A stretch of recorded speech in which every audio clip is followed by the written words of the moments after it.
Lockdown 2 पर हुकूमत की गाइडलाइंस आ गई हैं। दफ्तरों और अवामी मकामात पर मास्क पहनना जरूरी है। सभी तरह के ट्रांसपोर्ट पर 3 मई तक पाबंदी रहेगी। वजारत दाखिला तमाम तालीमी इदारे 3 मई तक बंद रहने के लिए कहा गया है। किसानों को खेती के लिए काम करने की छूट है। जरूरी सर्विसेज के लिए जाने आने वाले लोगों को आने जाने की इजाजत है। रियासतों के बॉर्डर भी पहले की तरह सील रहेंगे। अवामी मकामात पर थूकने पर लगेगा जुर्माना। मनरेगा के तहत काम को इजाजत दे दी गई है। तो लॉकडाउन 2 पर हुकूमत की गाइडलाइंस आ गई हैं। वजारत दाखिला की तरफ से ये गाइडलाइंस जारी की गई हैं, जिसमें किसानों को राहत दी गई है। वो खेती बाड़ी का काम कर सकेंगे। मनरेगा के तहत जो मजदूर काम करते हैं उनको भी थोड़ी राहत दी गई है ताकि वो काम कर सकें। और दफ्तरों के लिए गाइडलाइंस है कि वहां पर हमेशा मास्क सबको पहनना ज़रूरी कर दिया गया है। इसके अलावा सभी तरह के ट्रांसपोर्ट पर 3 मई तक पाबंदी है और तालीमी इदारे भी 3 मई तक के बंद रहेंगे। किसानों को खेती के काम के लिए छूट है। ज़रूरी सर्विसेज के लिए जाने वाले, चाहे वो बैंक के लोग हों, मीडिया के लोग हों, पुलिस के लोग हों और भी इमरजेंसी सर्विसेज जो लोग देते हैं, उनको छूट दी गई है। इसके अलावा जो बॉर्डर हैं रियासतों की, वो पहले की तरह ही सील रहेंगी। अवामी मकामात पर थूकने पर लगेगा जुर्माना। मनरेगा के तहत काम को इजाजत दे दी गई है। तो कल वजीर आजम नरेंद्र मोदी ने अवाम से खिताब किया था और उन्होंने ऐलान किया था कि लॉकडाउन को 3 मई तक बढ़ाया जा रहा है। उसके बाद उन्होंने कहा था कि इसको लेकर के जो गाइडलाइंस हैं वो भी जारी कर दी जाएंगी कि किस तरह से आगे बढ़ना है। और आज वो गाइडलाइंस जारी कर दी गई हैं। हम आपको टीवी स्क्रीन पर भी दिखा रहे हैं। ये गाइडलाइंस वजारत दाखिला की तरफ से जारी की गई हैं। आप इनको पढ़ भी सकते हैं। आप इंटरनेट पर सर्च करके इन्हें पढ़ सकते हैं और इन पर अमल कीजिए, क्योंकि बहुत ज़रूरी है। थूकना, जो थूका जाता है हिंदुस्तान में, ये एक बहुत बड़ी दिक्कत है और इसको लेकर के अब जुर्माना लगाया जाएगा। पवन त्रिपाठी इस वक्त हमारे साथ जी मीडिया रिपोर्टर नोएडा से जुड़ गए, उनसे बात करेंगे मजीद इस बात पर। इस खबर पर गाइडलाइंस आ गई हैं पवन त्रिपाठी, इनका पालन करना है सभी लेवल पर। और बड़ी बात यह है कि किसानों और मजदूरों को, चाहे वो मनरेगा के तहत काम करने वाले हों, कुछ राहत दी गई है काम करने की। वो किस तरह से होगा?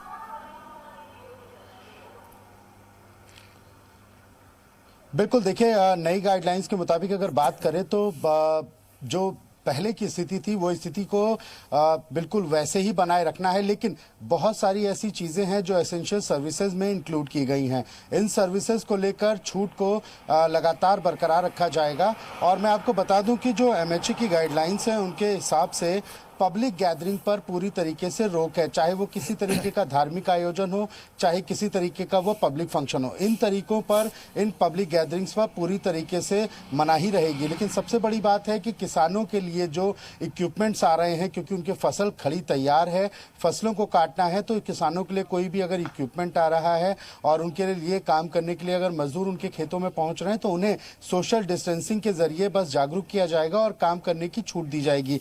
सबसे बड़ी बात है कि जो गाइडलाइंस हमें मिली हैं उसके मुताबिक electrician, IT repair, plumber, motor mechanic, carpenter, इनको भी इनके कामों पर छूट रहेगी। साथ ही साथ स्कूल, मॉल्स और जिम जो है, ये सारी चीज़ें बंद रहेंगे। यानी कि पुरानी गाइडलाइंस में कुछ ना कुछ थोड़ा सा अमेंडमेंट किया गया है, कुछ चेंजेस किए गए हैं और उसके मुताबिक उन्हें लागू कर दिया गया है। ये आपने बहुत अहम बात बताई किसानों और मजदूरों के हवाले से, तो आपने बताया, लेकिन इलेक्ट्रीशियन, प्लम्बर और ये जो चीज़ों को सुधारने वाले लोग हैं, इनको भी अब छूट मिली है। ये हमारे जो नाजरीन हैं उनको जानना बहुत ज़रूरी है। इलेक्ट्रीशियन, प्लम्बर वगैरह, यानी अगर उन्हें फ़ोन किया जाए तो उनको पुलिस आने देगी, क्या इसको ऐसे माना जाए?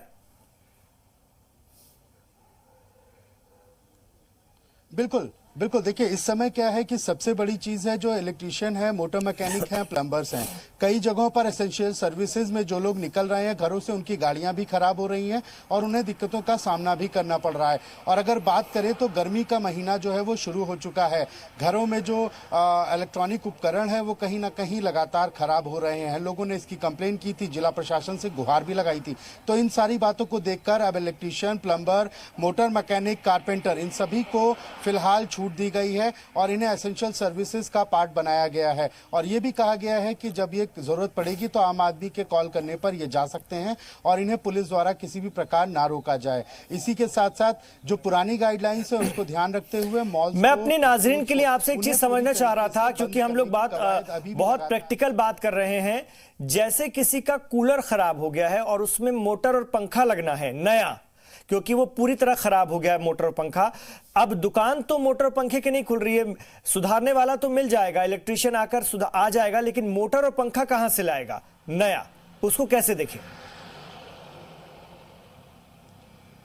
बिल्कुल, देखिए, बिल्कुल आपने ये जो बात करी है ये बहुत वाजिब बात है और इसके लिए ये गाइडलाइंस में ये कहा गया है कि जो मोटर मैकेनिक को या जो इलेक्ट्रिशियन को आप अपने घर पर बुलाते हैं, अगर वो आपके घर पर चीज़ों को ठीक कर सकता है तो ठीक है, लेकिन वो दुकान नहीं खोल सकता। यानी वो अपने साथ उस मोटर प्लम्बर को ले जा सकता है और घर में अगर उसके वो सामान मौजूद है, रिपेयरिंग का सामान मौजूद है या उसकी दुकान के अंदर वो चीज़ें मौजूद हैं, तो वो उसको रिपेयर करके फिर वापस दे सकता है। जी जी, मैं लौट रहा हूं आपके पास पवन त्रिपाठी। तो ये अहम गाइडलाइंस जारी हुई है वजारत दाखिला के जरिए, जिसमें कुछ लोगों को काम की छूट दी गई, लेकिन शर्तों के साथ दी गई है। सोशल डिस्टेंसिंग का पालन करना है।